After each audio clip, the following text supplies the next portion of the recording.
संगमनेर तालुक्यातील पुणे नाशिक राष्ट्रीय महामार्गावरील वरुडी फाटा इथं तमाशा कलावंतांच्या वाहनाला एका वाहन चालकानं कट मारत इतरांना बोलावून घेत कलावंतांना बेदम मारहाण केले। या घटनेत महिला कलावंतांशी असभ्य वर्तन करण्यात आल्याची धक्कादायक घटना घडली। हे सर्व कलावंत राष्ट्रपती सुवर्ण पदक विजेत्या दिवंगत विठाबाई भाऊ नारायणगावकर यांच्या तमाशा फडातील आहेत। संगमनेरच्या पोखरी बळेश्वर इथं कार्यक्रम पार पडल्यानंतर हे कलावंत बुधवारी माळेगाव पठार इथं पुढील कार्यक्रमासाठी वाहनाने जात होते। वरुडी पठार येथील एका पेट्रोल पंपावर इंधन भरल्यानंतर ते पुढे निघाले असता एका वाहनाने त्यांच्या वाहनाला कट मारला आणि त्यानंतर संबंधित वाहन चालकाने आपले वाहन आडवे लावत तमाशा कलावंतांच्या चालकाला मारहाण करण्यास सुरुवात केली। त्यानंतर त्याने इतर काही जणांना बोलावून घेतलं आणि सर्वांनी मिळून कलावंतांना बेदम मारहाण केली।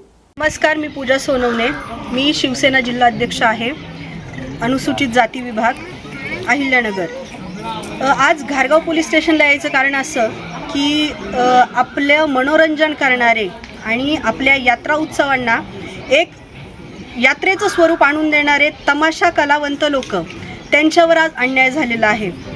खरं तर तमाशाची संस्कृती जपणारे, आपली महाराष्ट्राची संस्कृती जपणारे हे तमाशा कलावंत आणि त्यातल्या त्यात विठाबाई भाऊमांग यांचं आपण खूप आदराने नाव घेतो, अक्षरशः शहारे येतात अंगावरती।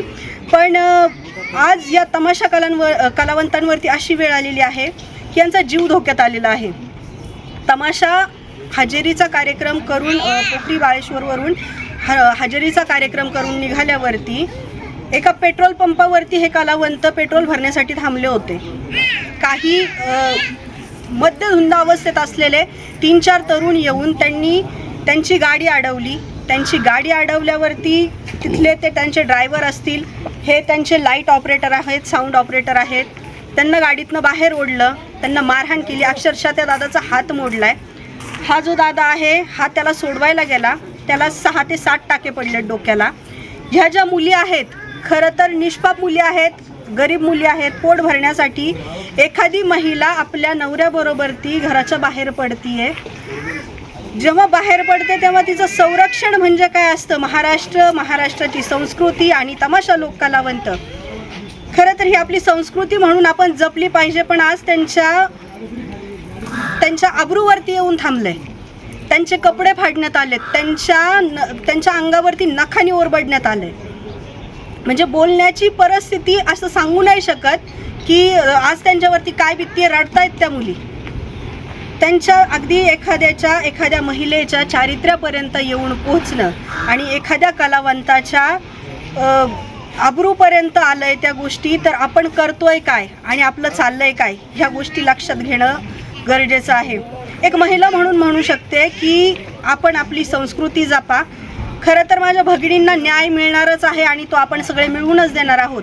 पण एक समाजात जगताना एक आदर्श म्हणून जगण्याचा प्रयत्न करा आणि आपल्या संस्कृतीला, तमाशा कलावंतांना आपलं समजून, आपले भाऊ बहीण, आपली आई असं समजून वागायला शिका आणि न्याय मिळवून देणारच आहोत। पोलीस प्रशासनही सांगतंय, खरं तर ताटकळवत ठेवलंय त्यांना आत्तापर्यंत।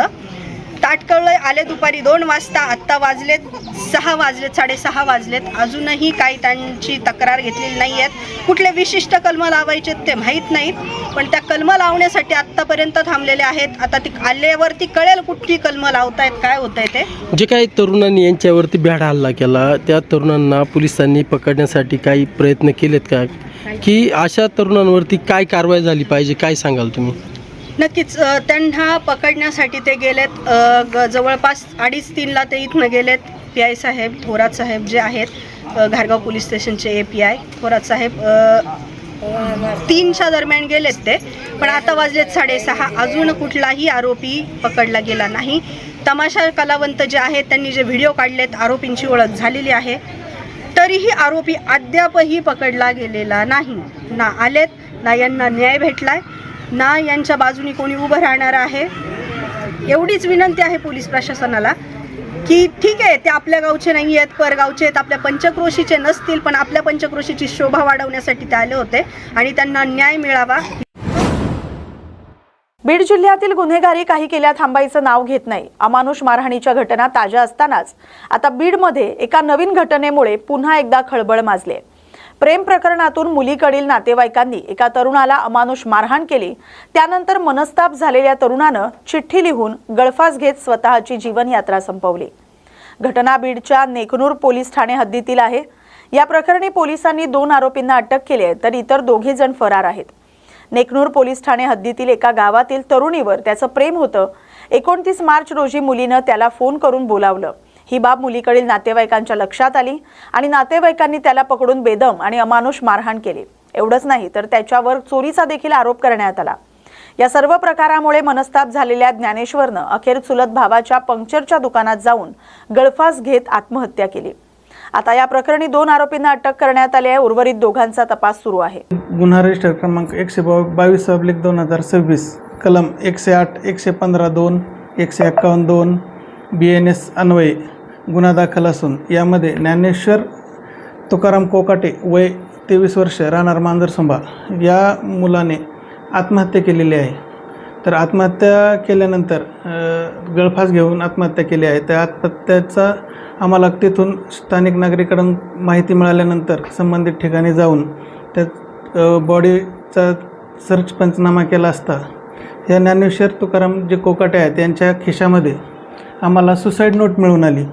या सुसाईड नोटमध्ये त्याचे एका मुलीवर मुलीवर त्याचं प्रेम होते व प्रेम संबंधातून हे मुलगा त्या मुलीला भेटायला वगैरे जात होता, म्हणून मुलीच्या नातेवाईकांना माहिती मिळाली व माहिती मिळाल्यानंतर त्याला मारहाण झाली व मारहाण झालेली त्याला पचनी पडले नाही, म्हणून त्याने संबंधित प्रकार केल्याचे सुसाईड नोटमध्ये दिलेले आहे। सुसाईड नोटमध्ये त्यांनी संबंधित मुलीचे नातेवाईकांची नावं सांगितले आहेत, त्याप्रमाणे आत्महत्येला प्रवृत्त केले म्हणून गुन्हा दाखल केलेला आहे।